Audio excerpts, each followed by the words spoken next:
To, čo ma primárne zaujímalo, bol akýsi moment prítomnosti, respektíve neprítomnosti našich fyzických tiel, nejakej prezencie v rámci nášho každodenného fungovania, každodennej prevádzky, či už v zamestnaní, v medziľudských vzťahoch, v spoločnosti. To je niečo, čo sa veľmi radikálne zmenilo za obdobie uplynulých 2 rokov. To striedanie cyklické toho, kedy sme mohli spolu byť a kedy sme nemohli, a tá naša prítomnosť telesná sa dostala do nejakej virtuálnej roviny.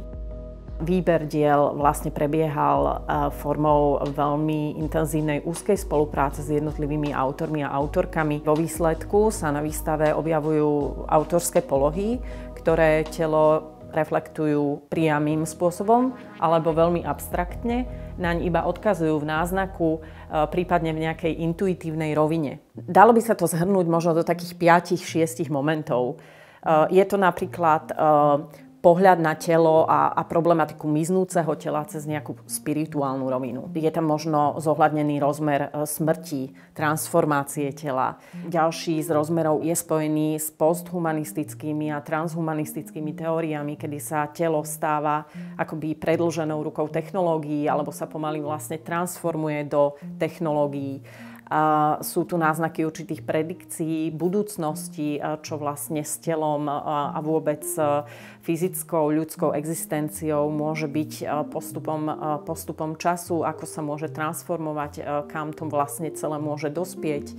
Ďalším z rozmerov, ktorý sa na výstave objavuje, je moment starnutia, to znamená fyzická premena tela. Je tu prítomný aj politický rozmer tela, kedy je telo niečo, čo človeka determinuje, čo ho činí prvkom istých diskriminačných tendencií z hľadiska pôvodu, príslušnosti k nejakým menšinám a tak ďalej.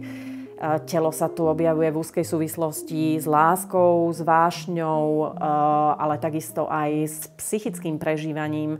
To znamená so stavom akoby mentálneho zdravia, ktoré takisto determinuje nejakú telesnosť, miznutie tela. Takisto sú tu vlastne také poetickejšie polohy, kedy to miznúce telo je možno v tom výraze diela akoby ilustratívnejšie, ale zároveň súčasťou, keď je diela, je báseň, ktorá vlastne sa zaoberá nejakým spôsobom touto témou. Je tu mnoho z osobného prežívania autorov, z ich vnútorných svetov, ktoré boli počas tých 2 rokov pandémie výrazne atakované vývojom situácie a diela teda reflektujúce, ako sa autori vyrovnávali s touto situáciou a autorky.